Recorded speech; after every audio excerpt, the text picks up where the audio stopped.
সেই খুদা আলী মারতুদা ফাতেমার কাছে গেলেন, গিয়ে বললেন, ও ফাতেমা, চিন্তা করিও না, রাসূলুল্লাহ সাল্লাল্লাহু আলাইহি ওয়াসাল্লাম বলেছেন যে সন্তান হবে সেটা সন্তান পুরুষ হবে, যার নাম রাসূলুল্লাহ বলে দিয়েছেন, যিনার নাম হবে হাসান। ফাতেমা বললেন, নবীজি যেহেতু বলেছেন তাহলে সেটা মিথ্যা হবে না। অবশ্যই অবশ্যই আল্লাহ পাক রব্বুল আলামিন আমাকে একজন পুত্র সন্তান দান করবেন। কেননা আমি আগ থেকে রাতের যখন গভীর হয়ে যায়, সবাই যখন ঘুমিয়ে যায়, একটি গায়েবী আওয়াজ আমি ফাতেমার কানে আসে, যে আওয়াজ আমাকে এটাই সম্বোধন করে, ফাতেমারে মনে রেখো, তোমার পেটের ভিতরে মক্কার মদিনার ৮-১০ জন সন্তানের মতো সন্তান নয়, যে সন্তান আছে সেটা জান্নাতে যুবকদের সরদার হবে, জিনার নাম হাসান হবে। সেই ইমামে হাসান ইমামে হুসাইন দুনিয়ার জমিন আসবেন। আমি আপনি আসছিনি বাবা, আসছি, কিন্তু আমার আপনার আশা ইমামে হুসাইন ইমামে হাসানের আশা কি এক? না। আমার আপনার আশা স্বাভাবিকভাবে, কিন্তু ইমামে আলী মাকাম আসবেন, এলান হয়েছে জান্নাত থেকে, এলান এসেছে আসমান থেকে। জান্নাতের বহুত পবিত্র দুইটা নাম আল্লাহ পাক নবী মুস্তাফাকে পাঠালেন, জিবরিল আমিন এসে সুসংবাদ দিলেন। আমি আপনি আশার সর্বোচ্চ খুশি হই, মা বাবা এলাকাবাসী ইমাম আলী মাকাম এসেছেন, খুশি হয়েছেন। আকাশের চন্দ্র সূর্য তাম বিশ্ব জগতের আল্লাহর কুল সৃষ্টি মাখলুকাত, সুবহানাল্লাহ জুড়ে বলেন। তাহলে আপনার আমার আশা তো এক না। আমি আপনি আসলে হয়তো আমার আপনার বাবা, আমার আপনার দাদা, হয়তো দাত্রী, হয়তো কোনো নার্স আমাকে আপনাকে কোলে নিয়েছে, মা কোলে নিয়েছে, কিন্তু ইমামে আলী মাকাম দুনিয়ার জমিনে এসেছেন, কোলে নিয়েছেন শ্রেষ্ঠ নবী, নবী রহমাতুল লিল আলামিন, মায়ার নবী, দয়ার নবী, নবী মুহাম্মদুর রাসূলুল্লাহ ইমামে আলী মাকামকে কোলে নিয়েছেন। আমার আপনাকে পেটে ধরেছে হয়তো আমার আপনার মা, কিন্তু ইমামে আলী মাকামকে পেটে ধরেছেন যিনি ফাতেমা, যিনি জান্নাতি রমণীদের সরদার। আমার আপনার বাবা হয়তো সমাধির বিত্তবান, টাকাওয়ালা, পয়সাওয়ালা, শিক্ষিত ব্যক্তি, কিন্তু ইমামে আলী মাকামের বাবা, যার ব্যাপারে আমার নবী বলেছেন, আনা মদিনাতুল আলম ওয়া আলিয়ুন বাবুহা, যেই শেরে খুদা আলী মারতুদার জন্ম হয়েছে আল্লাহর ঘরে, যিনি জিবরিল আমিন যাকে স্যালুট করে রাসূলুল্লাহর সাথে ওহী প্রেরণ করতেন, যাকে হায়দারে কাররার, আসাদুল্লাহিল গালিব বলা হয়, শেরে খুদা আলী মারতুদা জিনার আব্বা জান। তাহলে আপনার আমার সাথে তার তো মাসেলে নেই। আমি আপনি ছোট তাকলিদে ঘোড়ার বাইনা ধরলে আপনার আমার মা বাবা অথবা দাদা দাদি কাদের উপর সরাই বাথু হয়তো ঘুরাইছে, আর ইমামে হাসান ইমামে হুসাইন ঘোড়াই চড়তে চাইলে হাহা আল্লাহর হাবিব ঘোড়া সেজেছেন। সুবহানাল্লাহ বলেন না। আমার আপনার খিদা লাগলে বাজার থেকে বিস্কিট বা খাদ্য ঘর থেকে দেয়, খাবার দেয়, ইমাম আলী মাকামের খোদা লাগলে জান্নাত থেকে জিবরিল খানা পাঠাইয়া দেয়। আমার আপনার সাথে ইমাম হুসাইনের মিলবে? আরো জোরে বলেন। আরে আমার আপনার পজিশন কি আছে এমন, কিন্তু ইমামে আলী মাকামের সালাম নামাজের ভিতরে আছে। ইমামে আলী মাকাম ইসলাম, ইমামে আলী মাকাম দ্বীন, ইমামে আলী মাকাম যাকাত, ইমামে আলী মাকাম হজ, ইমামে আলী মাকাম নামাজ, ইমামে আলী মাকাম ঈমানের অংশ। সেজন্য গরিব নওয়াজ বলেছেন, শাহ আস্তে হুসাইন, বাদশাহ আস্তে হুসাইন, দীন আস্তে হুসাইন, दीन पना अस्ते हुसैन, सरदात नदात दर दस्तदर यजीद हक्का के बनाए, ला इलाहा इल्लल्लाह अस्ते हुसैन। তাহলে আপনার আমার আশা ইমাম হুসাইনের আশা এক নয়। শেরে খুদা আলী মারতুদা নবীজির কাছে আসলেন, ইয়া রাসূলুল্লাহ, ইয়া হাবিবাল্লাহ, ফাতেমার ঘরে সন্তান আসার সময় হয়েছে। সুবহানাল্লাহ। আমার নবী বললেন, আলী রে তুমি কি পেরেশান হচ্ছ? ইয়া রাসূলুল্লাহ, আমি তো পেরেশান আছি, কোন নাম দিব? সুবহানাল্লাহ বলেন। আমার নবী বললেন, হায় হায় আলী, আমার হাসান আমার হুসাইন দুইজন নাতি আসবে, যারা জান্নাতে যুবকদের সরদার হবে। আমাকে আল্লাহ পাক জান্নাতের একটা সুন্দর বক্সের ভিতরে, আগে কখনো এই নাম কেউ শুনে নাই, প্রকাশ হয় নাই, দুটা নিয়ামতের নাম আল্লাহ আমার জন্য সংরক্ষিত করে রেখেছেন। সেই দুইটার মধ্যে একটার নাম হাসান আর একটার নাম হুসাইন। আলী রে, দুইজন সন্তান তোমাকে আল্লাহ দান করবে, নাসালে পাক হবে, যাদের মাধ্যমে আহলে বাইত কিয়ামত পর্যন্ত থাকবে, আল্লাহ তাদের নামগুলো জান্নাতের মধ্যে সংরক্ষিত করে রেখেছেন। সেই খুদা আলী মারতুদা ফাতেমার কাছে গেলেন, গিয়ে বললেন, ও ফাতেমা, চিন্তা করিও না, রাসূলুল্লাহ সাল্লাল্লাহু আলাইহি ওয়াসাল্লাম বলেছেন যে সন্তান হবে সেটা সন্তান পুরুষ হবে, যার নাম রাসূলুল্লাহ বলে দিয়েছেন, জিনার নাম হবে হাসান। ফাতেমা বললেন, নবীজি যেহেতু বলেছেন তাহলে সেটা মিথ্যা হবে না। অবশ্যই অবশ্যই আল্লাহ পাক রব্বুল আলামিন আমাকে একজন পুত্র সন্তান দান করবেন। কেননা আমি আগ থেকে রাতের যখন গভীর হয়ে যায়, সবাই যখন ঘুমিয়ে যায়, একটি গায়েবী আওয়াজ আমি ফাতেমার কানে আসে, যে আওয়াজ আমাকে এটাই সম্বোধন করে, ফাতেমারে মনে রেখো, তোমার পেটের ভিতরে মক্কার মদিনার ৮-১০ জন সন্তানের মতো সন্তান নয়, যে সন্তান আছে সেটা জান্নাতে যুবকদের সরদার হবে, জিনার নাম হাসান হবে। মা ফাতেমা বললেন, আস-সাওয়াইকুল মুহারাকা কিতাবের মধ্যে এসেছেন, মা ফাতেমা বললেন, হাসানের সময় যেই অবস্থা, হোসেনের সময় সেই অবস্থা হয়েছে। রাসূলুল্লাহর কাছে শেরে হুদা আলী মারতুদা গেলেন, নবীজির কাছে বললেন, ইয়া রাসূলুল্লাহ, ইয়া হাবিবাল্লাহ, আপনার কুল মুবারকের মধ্যে, মা ফাতেমার কুল মুবারকের মধ্যে সন্তান আসতে যাচ্ছে। আমার নবী বললেন, তার নাম হবে হোসেন। আল্লাহ পাক জান্নাত থেকে আরেকটা পবিত্র নাম আমার জন্য রেখেছেন, যে নাম হবে হোসেন। সুবহানাল্লাহ বলেন। আরে হাসান হুসাইন শিশু অবস্থায় ঘরের মধ্যে কান্না করে, মা ফাতেমা বললেন, যদি বেশি কান্না করো মনে রেখো শের খোদা আলী মারতুদাকে বলে দেওয়া হবে, তোমাদেরকে পানিশমেন্ট দেওয়া হবে। ইমাম হাসান চুপ রইলেন, হুসাইন চুপ রইলেন। কখন নানা জান আসবে সে অপেক্ষায়। সুবহানাল্লাহ।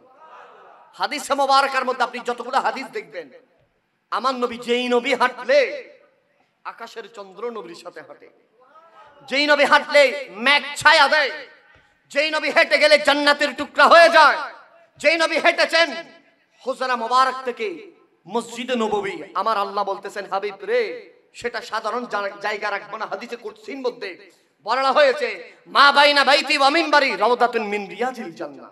নবী হাঁটলে জান্নাতের টুকরা হয়ে যায়। আর সেই নবী কন্টিনিউ ডেইলি একবার হলো ইমামে হাসান ইমামে হুসাইনকে দেখতে যেতেন।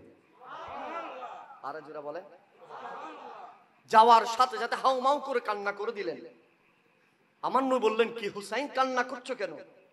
ইয়া রাসূলুল্লাহ, আপনার অপেক্ষায় ছিলাম। আমার মা আজকে 3 দিন পর্যন্ত সব সময় চুলার মধ্যে পাতিল বসাই দিছে, এই মুহূর্তে হচ্ছে, এই মুহূর্তে হচ্ছে।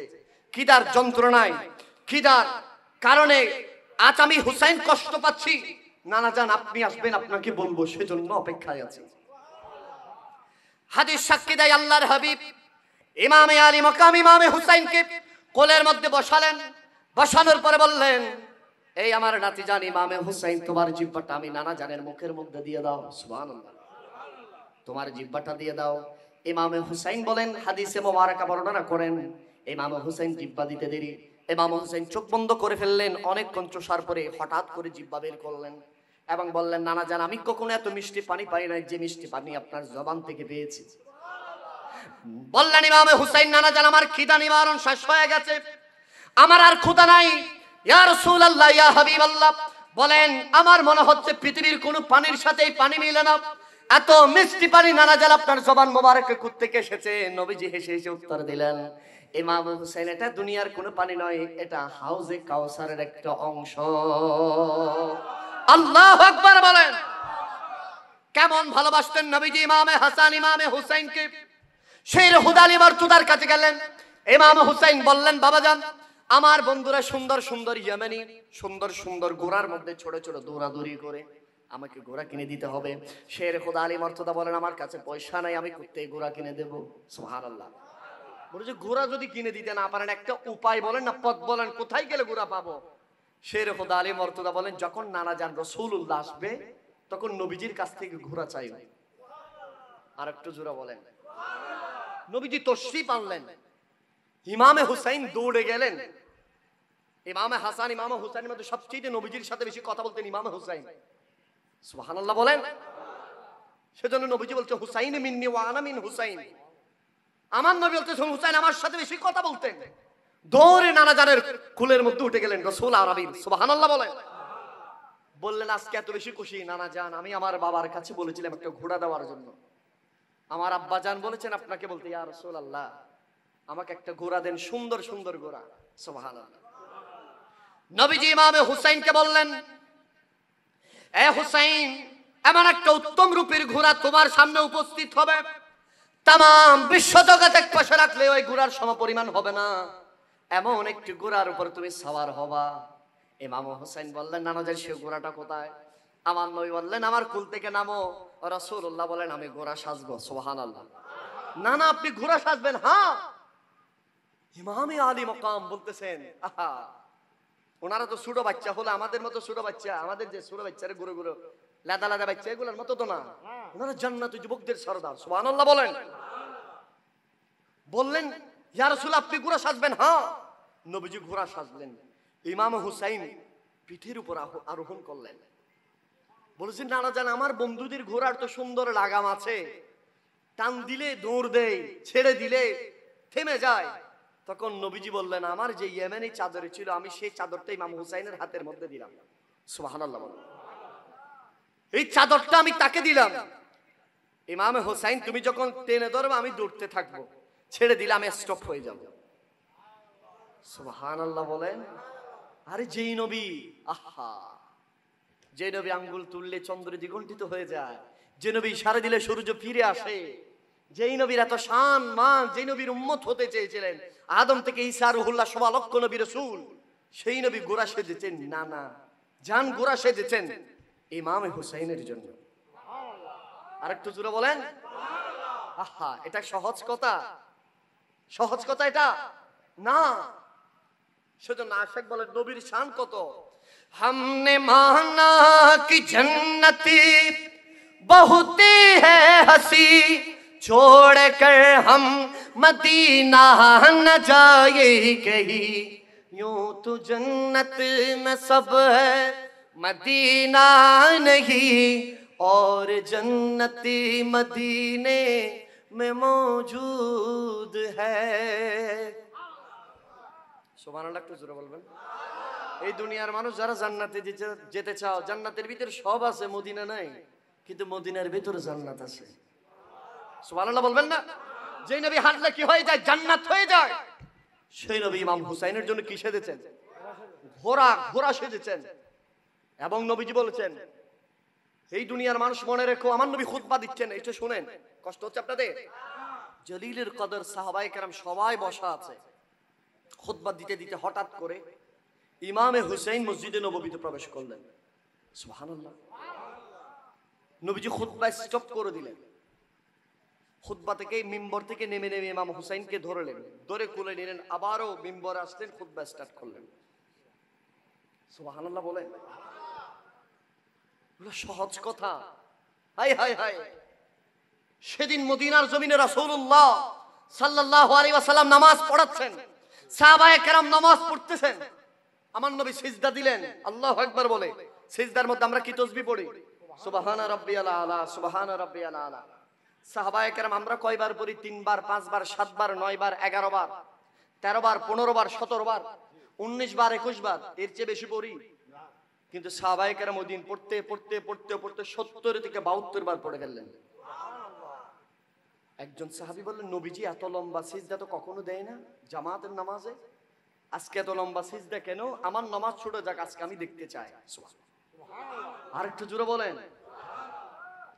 রাসূলুল্লাহর সাহাবী সিজদা থেকে মাথা তুলে তাকাচ্ছেন কোন দিকে? নবীজির দিকে। একটু তাওয়াজ্জু, নবীজির দিকে তাকাচ্ছেন। উনি এমন এক দৃশ্য দেখলেন, অবাক হয়ে গেলেন। নামাজ শেষ হয়েছে, সবাই আপন আপন জায়গায় চলে গেছে। সাহাবী নবীজির কাছে গেলেন, ইয়া রাসূলুল্লাহ, আজকে এত লম্বা সিজদা দিলেন, ওগো নবী, আমার নামাজ ভেঙে গেলে যা, আমি সিজদা থেকে মাথা উঠে এমন একটা দৃশ্য দেখলাম, ওগো নবী, আমি এটা ভুলতে পারতেছি না। নবীজি বললেন, সাহাবী কি দেখেছে? ইয়া রাসূলুল্লাহ, আপনার নাতি ইমাম হুসাইন দেখছি আপনার কাঁধের উপর বসা আছে। আরেকটু জোরে। আমরা বাবা যখন ছোট ছেলেকে মসজিদে নিয়ে যাই কিনা, আপনি সিজদা দিতেন, আপনার সন্তান আপনার কাঁধের উপর উঠছে, কি করবেন? ইমাম সাহেব সামি আল্লাহু লিমান হামিদা বলে উঠে গেলে, আল্লাহু আকবার বলে উঠে গেলে সন্তানকে কাঁধ থেকে নামাই দিবেন। এটা হচ্ছে শরীয়তের মাসালা। কিন্তু মুস্তাফা সিজদা থেকে উঠতেছে না। ইয়া রাসূল, কোন কারণে? বলে যে ইমাম হুসাইন আমার কাঁধে বসার সাথে সাথে জিবরিল আমিনকে আল্লাহ পাঠিয়ে দিলেন। বললেন, আমার নবীর কাছে পয়গাম নিয়ে যাও, যতক্ষণ পর্যন্ত ইমাম হুসাইন নবীজির কাঁধ মোবারক থেকে নামবে না, ততক্ষণ পর্যন্ত আমার নবী যেন সিজদা থেকে না উঠে।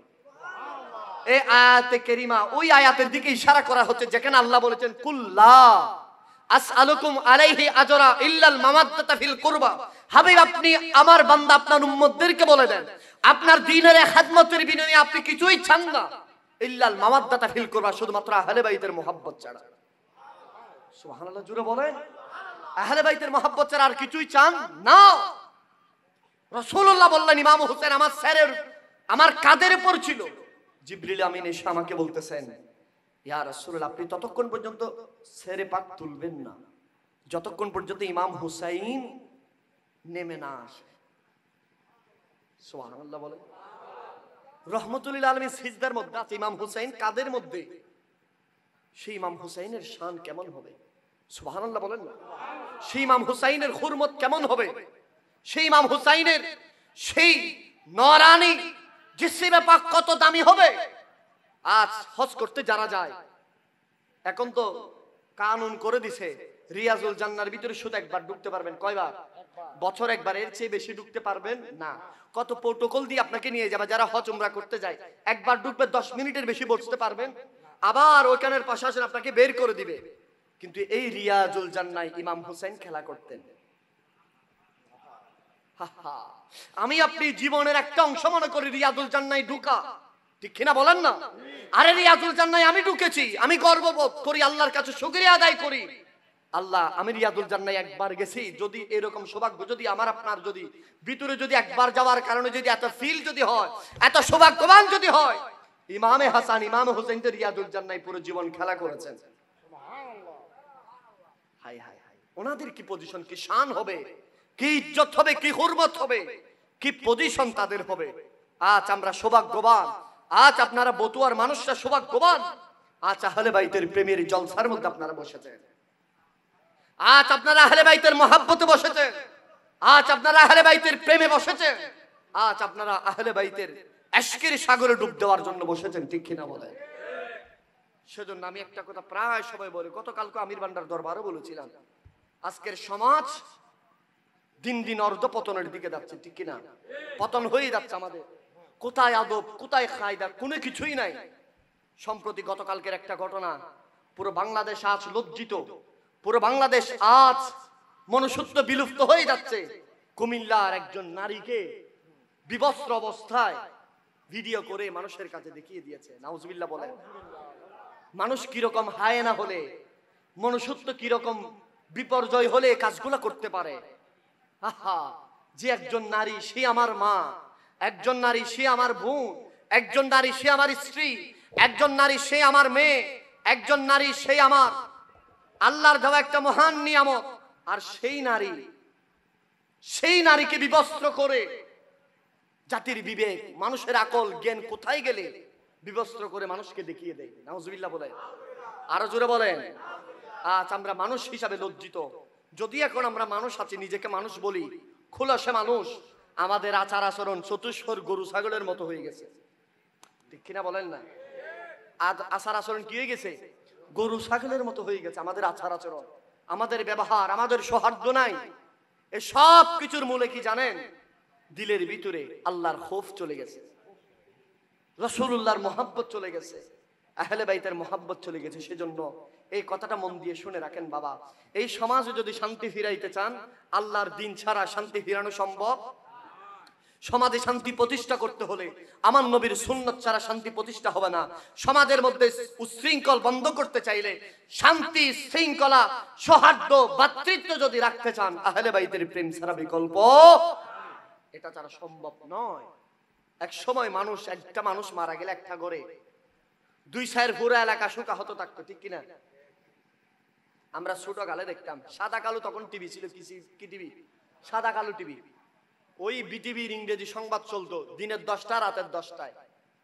যদি কোনো ঘরে যদি মানুষ মারা যেত, ওই এলাকায় 40 দিন পর্যন্ত সাদা কালো টিভিটা অফ রাখতো। এরকম ওই কাপড় ছিল কতগুলা, ডাঁড়ো নাইলেন কাপড়, এইগুলা দিয়ে টিভিতে কি রাখতো? মোড়াই রাখতো। কি টিভি মোড়াইছেন কেন? বলো যে ওই তোর বাড়ির মানুষ একটা মারা গেছে, 40 দিন পর্যন্ত ফেরেশতা আসবে, সেজন্য টিভি চালানো যাবে না। সুবহানাল্লাহ। এই দৃশ্য এখন 2025 সাল আজকের দিনে দেখেন, যে ঘরে মারা গেছে লাশ দাফন হয়েছে কয়টায় জানেননি? আসরের পরে। মাগরিব থেকে সিরিয়াল লাগাই দিছে, যে ঘরে মারা গেছে সেই ঘরে, যে রুমে থাকতো সেই রুমে সিরিয়াল দেখতেছে সবাই মিলে। এটাই সমাজের কি? আমি মিথ্যা বললাম? বাস্তব কথা। বাবা মারা গেছে, ছেলের চোখের পানি নাই। আরে কি আফসোস, তোমার বাবা মারা গেছে, এই এর মতো আনন্দ ফুর্তিতে আছে, শহরে শহরে ঘুরতেছে। বলছে মারা গেছে, কি হয়েছে? চলে গেছে, খবর দিয়ে দিবে হুজুররা মিলে। আমি আসলো কি না আসলো কি, কি হয়েছে? এখন সম্পত্তিটা এখন সবগুলো আমার। নাউজুবিল্লাহ বলেন। আহা,